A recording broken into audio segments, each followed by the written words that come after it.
Ang pag-ibig ay hindi parang instant coffee na hihintayin mo lang uminit ang tubig ay sapat na. Ito ay parang matandang puno ng niyog, matayog, mahirap akyatin. At kung hindi ka maingat, pwede kang malagpakan ng bunga na mag-iiwan sa iyo ng bukol habang buhay. Sabi nga nila, ang tunay na pagsinta ay parang agimat.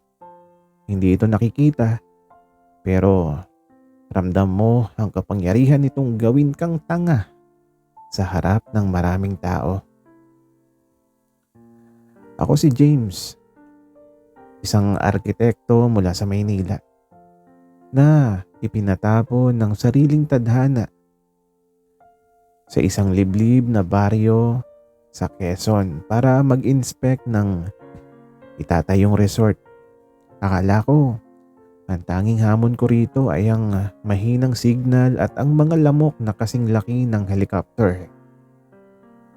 Hindi ko alam, may mas malaki palang hamon na naghihintay sa akin sa itaas ng puno. Naglalakad ako sa gitna ng malawak na niyugan. Bitbit ang aking blueprint at suot ang aking mamahaling leather shoes na hindi yata nababagay sa putikan. Nasaan ba yung caretaker na yun? Sabi sa Waze, dito na yun eh. Reklamo ko habang pinapagpagan yung suot kong polo.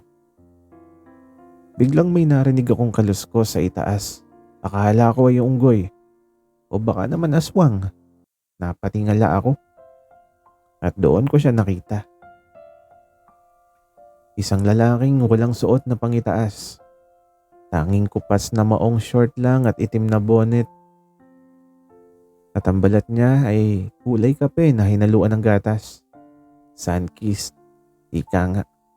Bitbit niya ang isang karit at parang baliwala lang siyang bumababa mula sa puno ng niyog na may taas na 50 pie.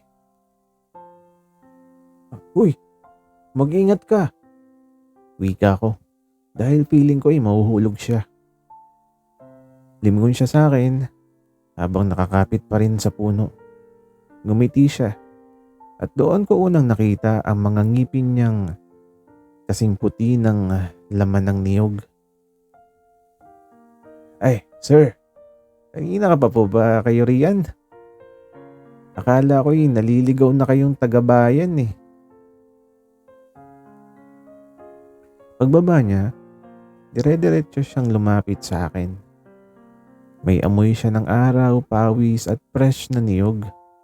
Amoy kalikasan, amoy hindi ko nahahanap sa kahit anong mamahaling pabango sa mall. Ako si Toto. Pagpapakilala niya sabay abot ng kamay niya na may kalyo. Anak ng magniniyog dito. Ako yung magsisilbing yung tour guide habang nandito kayo sa aming munting paraiso. Wika niya. At ang sagot ko, ako si James. And please, wag mo nang sabihin sa bawat puno titingala ako para hanapin ka. At tumawa siya ng malutong. Sabi niya, wag kayong magalala, Sir James. Sanay akong bumaba para sa mga taong mahalaga. Kumunot yung noo ko. Sabi ko, ha? Ano? Sabi ko po, tara na po sa opisina ng tatay ko. Mainit dito, baka matunaw yung kutis niyong porselana. Biro niya sabay kindat. Doon ko naramdaman. Hindi ko alam kung dahil ba sa sobrang init ng araw o dahil sa ngiti ni Toto, pero parang may buko na nahulog sa loob ng dibdib ko. At ang masama pa rito, mukhang hindi lang ito basta bukol. Mukhang ito na yung simula ng pagguho ng arkitektura ng puso ko. Ang pag-ibig ay parang pagkayod ng niyog. Kailangan mo ng tamang tiyempo, tamang puwersa, at higit sa lahat matinding pasensya. Kapag binilisan mo, baka masugatan ka. Kapag binagalan mo naman, baka maubusan ka ng gatas. Sabi nga nila ang puso ay parang bao ng niyog. Matigas sa labas, pero kapag nabiyak mo na, doon mo malalaman na may tinatago pala itong linamnam na hindi mo akalaing matitikman mo sa gitna ng initan. Dinala ko ni Toto sa ilalim ng isang malaking puno ng mangga kung saan may maliit na kubo. Doon daw kami magpapalipas ng tanghalian habang hinihintay ang tatay niya. Sir James, huwag kayong mahiya. Dito sa amin, ang bisita ay parang hari. Pero ang hari rito ay kumakain ng kamayan. Wika ni Toto habang naglalapag ng saging na saba sa lamesa. Okay lang ako, Toto. Sanay naman ako sa nature. Pagsisinungaling ko habang pilit na iwinawagayway ang panyo ko dahil sa tagaktak ng pawis. Talaga po? Bakit parang namumutla kayo? Akala ko ba'y arkitekto kayo? Baka akala nyo ang semento lang ang matigas. Pati rin po ang buhay bukid. Biro niya, sabay upo sa isang kaskasan ng niyog. Iyon yung kahoy na may bakal na parang may dila na may ngipin. Ano yan? Tanong ko, kunwari curious ako pero ang totoo. Tinitingnan ko lang yung muscle sa braso niya habang nagsisimulang magkaskas.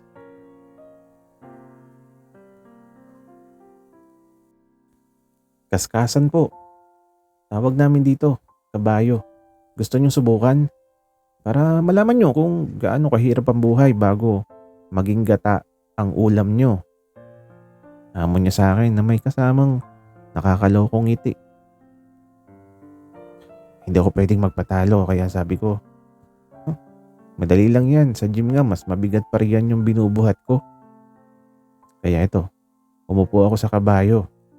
Pero dahil sa suot kong slim fit na pants, halos hindi ako makabukaka ng maayos. Nagsimula akong kumaskas. Aray! Sigaw ko nang madulas yung kamay ko at muntik nang mahagip ng bakal. Sa isang iglap, nasa likod ko na si Toto. Naramdaman ko yung init ng dibdib niya sa likod ko at hinawakan niya yung magkabila kong kamay para gabayan ako sa paghawak sa bao. Dahan-dahan lang, Sir James. Huwag mong biglain. Pakiramdaman mo yung bawat hagod. Parang panliligaw lang yan. Dapat may ritmo. Bulong niya sa mismong tenga ko. Lord, kunin mo na po ako. O di kaya, kunin mo na lang lahat ng oxygen sa mundo dahil hindi na ako makahinga. Amoy na amoy ko yung balat niyang parang sinunog na asukal. Sobrang bango na nakakahilo. Ganito ba? Tanong ko. Oo, ganyan. Kita mo? Mabilis kapag may gumagabay. Sagot niya habang hindi pa rin bumibitaw. Sa sobrang lapit namin, narinig ko na yung tibok ng puso niya. O baka akin yun na parang nagpapatakbo ng marathon. Biglang lumingon si Toto sa akin. Dahilan para magtagpo yung aming mga mata. Ilang pulgada na lang ang distansya. Akala ko, hahalikan niya ako. Akala ko ito na yung moment na parang sa mga pelikula.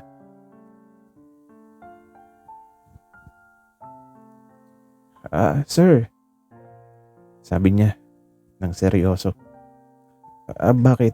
Sagot ko habang pigil yung hininga. Yung pants niyo po pumutok sa likod. Wika niya.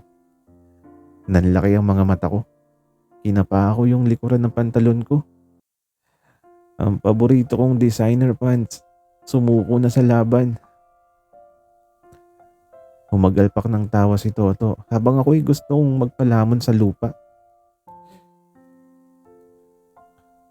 Huwag kayong mag-alala, Sir James. May extra akong short dun sa sampayan. Kulay neon pink nga lang pero kasya sa inyo yun. At doon natapos ang dignidad ko bilang isang arkitekto. Habang suot ko ang neon pink na short ni Toto at kumakain ng ginataang tulingan sa gitna ng niyugan.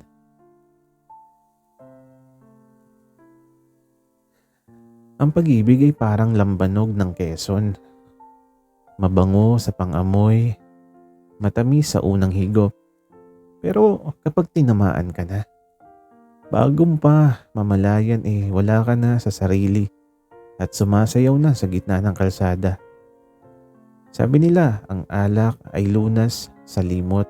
Pero sa totoo lang, ito ay susi para mabuksan ng pintuan ng pusong matagal nang nakakandado.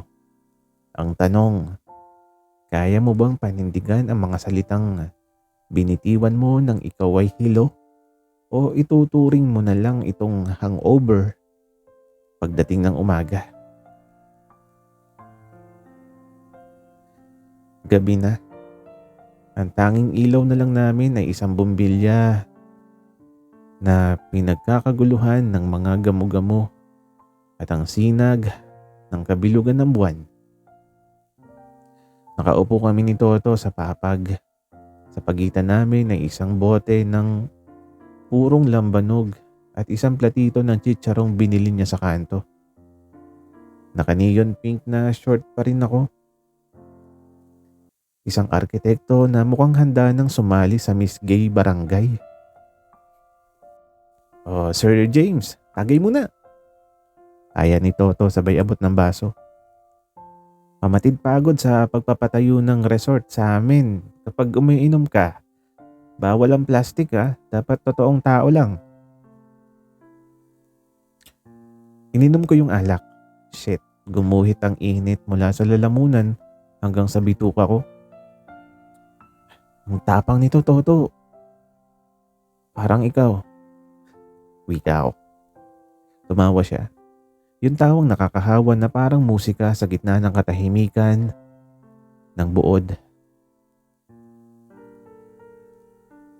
Ako? Matapang?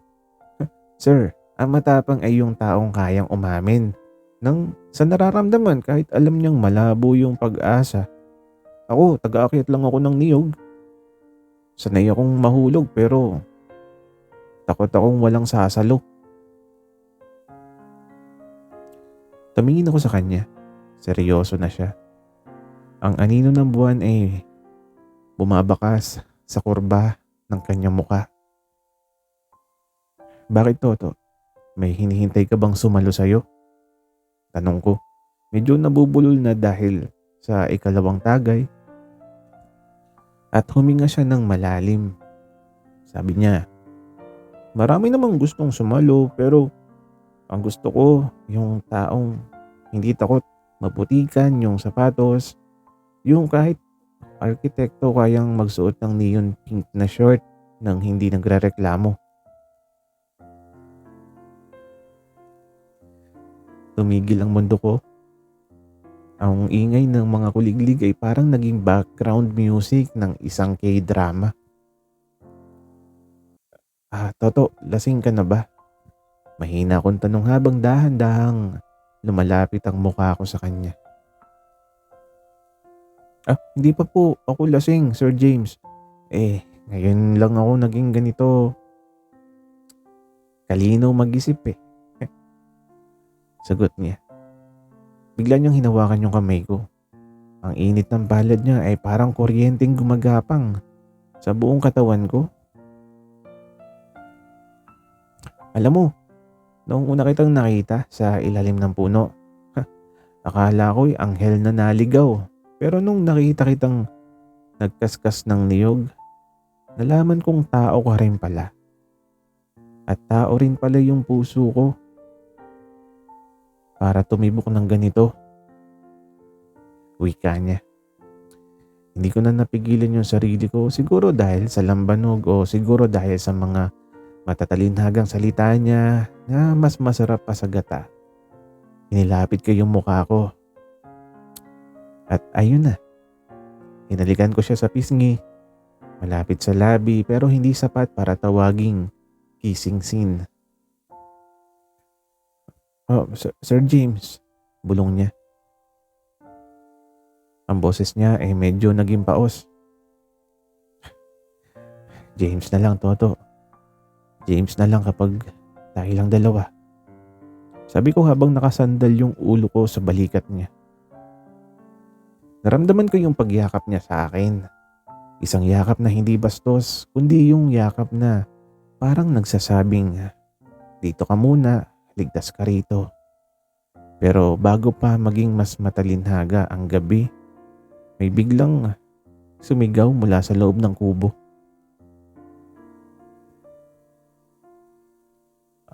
Toto, nasaan yung gata na ipanguulam natin bukas?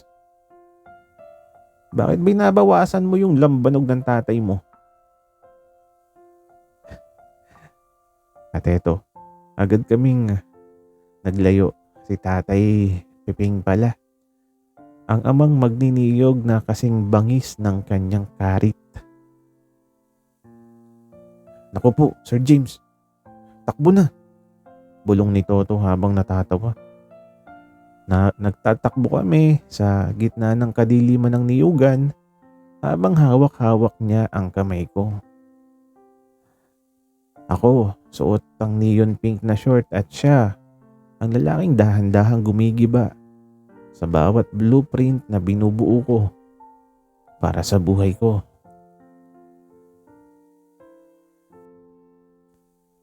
Ang pag-ibig ay parang panahon sa Pilipinas. Ngayon ay sikat ng araw, bukas naman may pabugso-bugsong ulan na may kasama pang hanging habagat. Sabi nila, ang past ay parang amag sa kisame. Kahit anong pintura ang ilagay mo, lilitaw at lilitaw pa rin kapag nabasa ng ulan.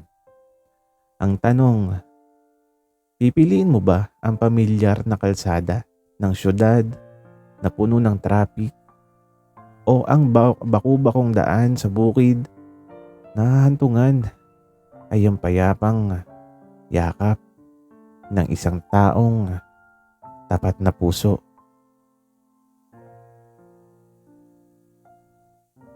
Kinamagahan habang kumakain kami ni Toto ng sinanggag na may kasamang tuyo na lalong naging masarap dahil siya yung nag-alok. Isang itim na SUV ang huminto sa tapat ng kubo. Ang alikabok na hinakot nito ay parang pahiwatig ng gulo.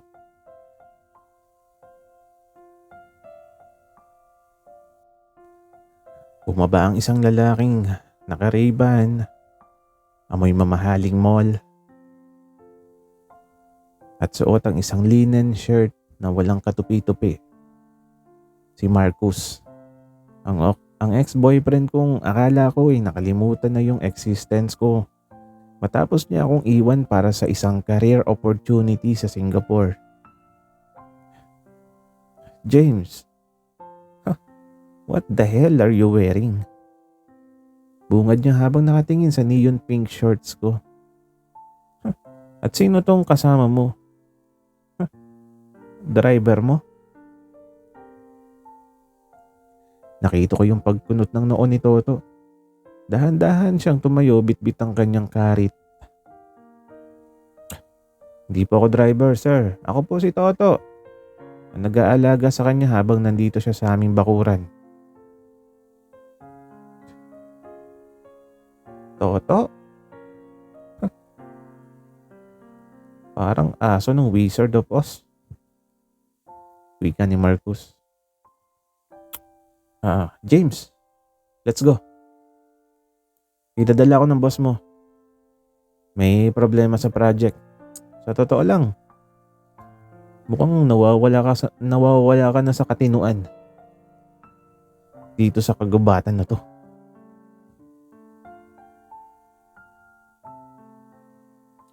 Naramdaman ko yung tensyon, parang may namumuong sabong sa pagitan ng dalawa. Hindi siya aalis, sir. Kalmadong sabi ni Toto, pero yung boses niya may lalim na hindi ko pa naririnig noon. Hindi pa tapos yung trabaho niya rito.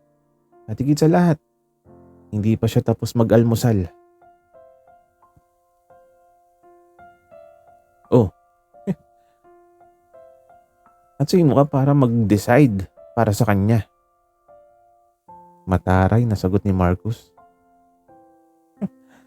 Kaya kong bilhin lahat ng taniman ng niyog dito kung gusto ko. At si James, hindi siya bagay dito. Hindi sa lugar na katulad nito. Mabaho. Amoy kalabaw.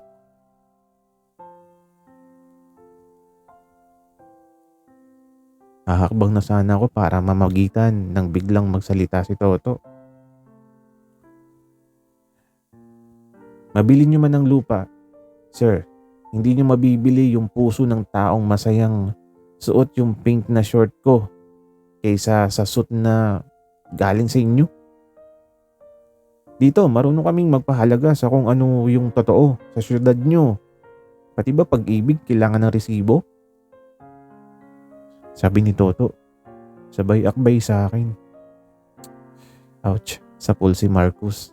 Kitang kita ko yung pamumula ng mukha niya. James, mamili ka ngayon. Ngayon din.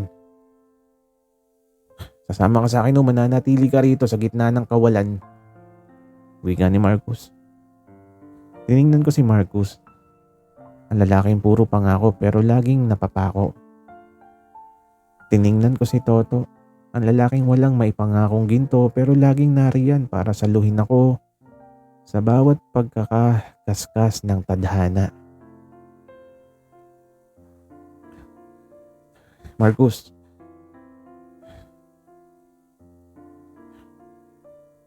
iwanan mo na yung susi ng kotse mo. Kung gusto mo akong tulungan sa project. Pero kung gusto mo akong sunduin para bumalik sa dati nating buhay, sorry. Pero mas gusto ko na yung amoy ng kalabaw dito kaysa sa amoy ng kasinungalingan mo. Sabi ko nang may paninindigan. Iniwan kaming tulala ni Marcus. Pinaharurot niya yung kanyang SUV papalayo habang kami ni Toto naiwang nakatayo sa ilalim ng araw. Sir James. James pala. Bulong ni Toto habang hindi pa rin inaalis yung akbay niya sa akin. Salamat sa pagpili mo sa amin, ha? At ang sabi ko, hindi kita pinili dahil ang galit ako sa kanya, Toto.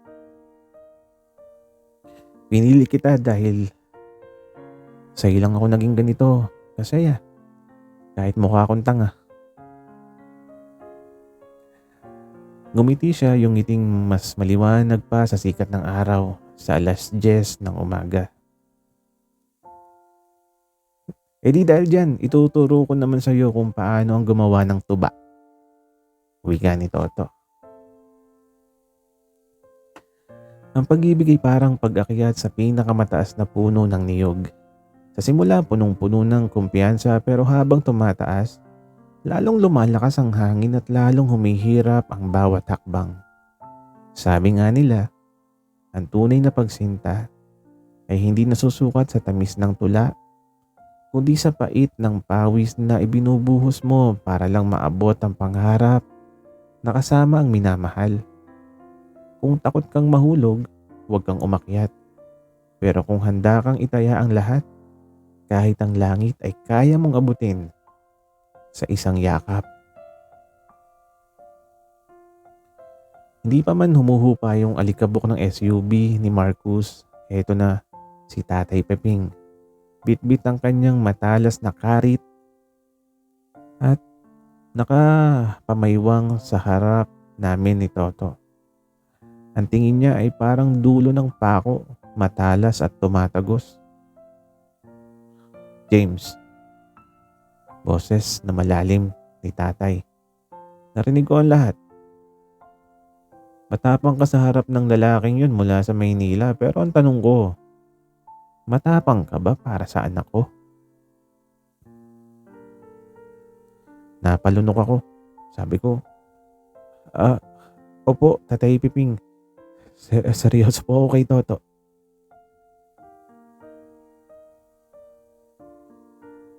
Ang salita ay hangin lang, iho.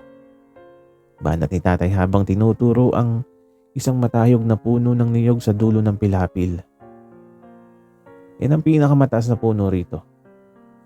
Tinatawag naming puno ng pag-asa. Kapag naakyat mo yan at nakakuha ka ng isang bunga para sa hapunan natin, maniniwala akong hindi mo lang pinaglalaroan ng anak ko.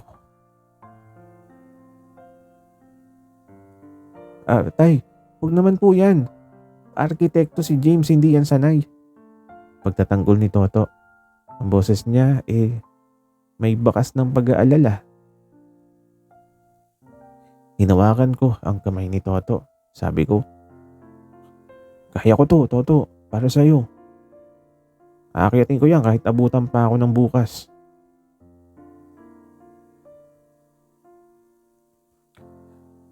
Humarap ako sa puno, malayo. Sa malayo mukhang madali lang, pero nang nasa tapat na ako nito, para itong skyscraper na walang elevator, nagsimula akong umakyat. Yakap Sal. Yan ang tawag ni Toto sa paraan ng pagkapit. Sige lang, James. Kapit ka lang sa katawan na isipin mo ako yung hinihintay mo sa itaas. Wika ni Toto mula sa ibaba. Sa bawat 5 pulgada na nararating ko, parang bumibigat yung braso ko. Ang leather shoes ko na butas na ay dumudulas sa ukit ng puno. Ang pawis ko ay pumapasok sa mata ko pero hindi ako pwedeng bumitaw. Kalahati na, James. Konti na lang. Sigaw ni Toto mula sa ibaba. Pagtingin ko sa itaas, parang umiikot ang mundo. Biglang humangin ng malakas. Shit, pakiramdam ko isa na akong saranggola na mapuputulan ng tali. Sa takot ko, napayakap ako ng mahigpit sa puno.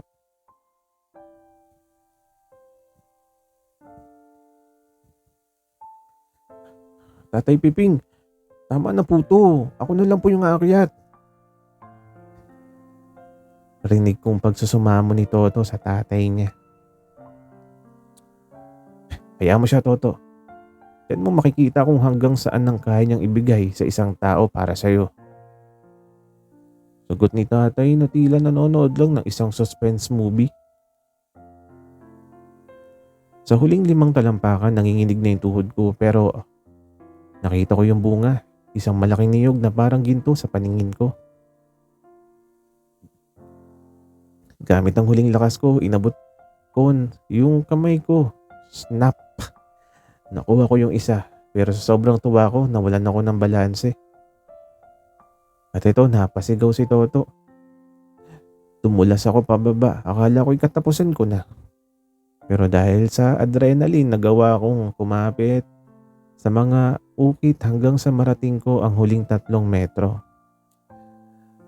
At ito, bumagsak ako sa tambak ng mga bunot ng niyog.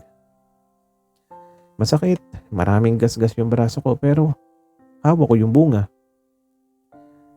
Agad na lumapit sa akin si Toto. Halos maiyak habang tinitingnan yung mga sugat ko. Baliw ka ba? Bakit mo tinuloy? At ito, inabot ko sa kanya yung niyog habang hinihingal. Sabi ko sa'yo aakyatin ko yung langit para sa'yo. At lumapit yun si Tatay Piping. Kinuha yung niyog at tiningnan ako mula ulo hanggang paa. At sa unang pagkakataon, ngumiti siya. Marunong kang lumingon sa pinanggalingan mo, James. Kahit nasa itaas ka na, hindi mo nakalimutang bumalik sa lupa para sa mahal mo. Pasok na kayo sa loob, magluluto na tayo ng binakol. Niyakap ako ni Toto ng mahigpit sa harap ng tatay niya. Salamat James, pero promise huling akyat mo na yan. Ako na yung aakyat sa susunod, basta ikaw yung sasalo sa akin. Wika ni Toto. Ang tunay na pag-ibig ay hindi isang blueprint na perpektong nakaguhit sa papel. Ito isang bahay kubo na unti-unting itinatayo sa gitna ng bagyo at sikat ng araw. Sabi nila, ang one great love ay dumarating lang minsan sa buhay ng tao. Parang bulalakaw na dadaan sa madilim na langit. Pero ang totoo, ang pag-ibig ay hindi parang bulalakaw na nawawala. Ito ay parang ugat ng puno ng niyog. Hindi man nakikita sa ibabaw pero ito yung nagpapatatag sa puno para hindi mabuwal sa anumang hagupit ng tadhana.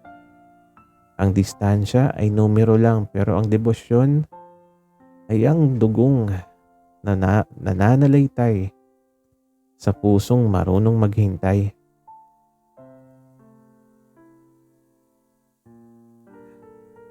Tapos na ang resort. Ang dating maputing na daan ay semento na.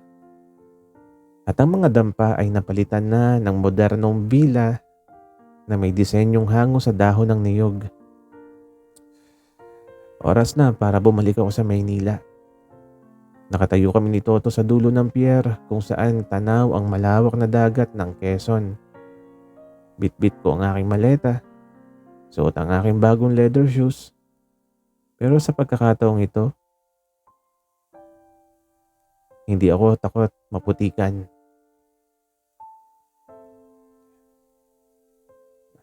James, mahinang tawag ni Toto. Ang mga mata niya ay parang ulap na nagbabadyang umulan.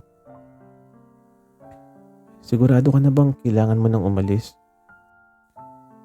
Baka makalimutan mo na yung amoy ng usok at ng gatong at ang lasa ng sariwang buko pagbalik mo sa syudad. Hinawakan kong magkabilang pisngi niya. Ang balat niyang magaspang ay ang pinaka-paborito kong texture ng buong mundo. Toto, aalis lang ako para ayusin yung buhay ko. Pero yung puso ko, naiwan na yata rito eh. Nakasabit sa puno ng pag-asa. Paano kung may mahanap kang mas high-end kaysa sa akin doon yung hindi amoy araw? Biro niya pero bakasyon takot sa boses. Tumawa ako na mahina at ang sabi ko, Toto, nakakita ako ng mga skyscraper. Pero ikaw lang yung kaya sa isang puno na gusto kong akyatin araw-araw. Maghihintay ka ba? Kinuha niya ang isang kwintas mula sa bulsa niya. Isang pendant na gawa sa pinakinis na baon ng niyog na may nakaukit na letrang J at saka T. Hanggat may niyog na tumutubo sa lupang ito, James, ikaw lang yung aasahan ko. Pangako niya. At ito, naghalikan kami sa gitna ng pier. Walang pakialam sa mga kargador, sa mga turista, o sa init ng araw. Isang halik na may lasa ng alat ng dagat at tamis na pangako. Sumakay ako sa sasakyan at habang papalayo, nakita ko si Toto na kumakaway. Ang anak ng magniniyog na bumago sa blueprint ng buhay ko. Ang opisina ko sa Makati ay puno ng mga parangal dahil sa disenyo ng Coconut Sanctuary Resort. Pero sa ibabaw ng aking table, sa tabi ng aking mamahaling laptop, may isang basong puno ng sariwang buko juice. at ang neon pink na short na naka-frame. Biglang bumukas ang pinto. Sir James, may delivery po para sa inyo. Mula daw po sa Quezon, masyadong malaki. Hindi raw kasya sa elevator eh. Sabi ng sekretary ko. Lumabas ako sa lobby. Doon ko nakitang isang pamilyar na bulto ng lalaki. Naka-polo shirt. Pero yung ngiti niya ay hindi nagbago. May bit-bit siyang 2 malalaking sako ng niyog at isang bouquet ng bulaklak ng niyog. At totoo, wika ko, sabay takbo pa doon sa kanya. James, sabi ko sa iyo di ba? Kahit gaano kataas ang puno, bababa at bababa ako para sa iyo. Sabi niya sabay buhat sa akin na parang bagong kasal. Nagtingin na ng lahat ng mga empleyado at kliyente sa lobby pero wala akong pakialam. Dito ka na ba titira? Tanong ko habang nakayakap sa leeg niya. Hindi. Sagot niya sabay kindot. Sinundo lang kita, sabi ni Tatay Piping. Kailangan na raw ng bagong architect sa baryo dahil gagawa tayo ng sarili nating bahay. Yung may malaking balkonahe para tanaw natin lahat ng puno na inaakyat natin. Ngumiti ako sa wakas. Nahanap ko na yung tunay na disenyo ng kaligayahan. Hindi ito semento, hindi ito bakal, at hindi ito pera. Ito ay ang pag-uwi sa piling ng taong kahit gaano ka kakomplikado. Ang mundo ay mananatiling simple yung pagmamahal para sa iyo. At doon nagtapos yung kwento ng arkitekto at ng anak ng magniniyog. Isang pag-ibig na kasing tatag ng puno, kasing linamnam ng gata, at kasing kulay ng neon pink na short sa ilalim ng sikat ng araw. Sana'y nagustuhan nyo ang aming kwento. Maraming salamat sa inyong pakikinig.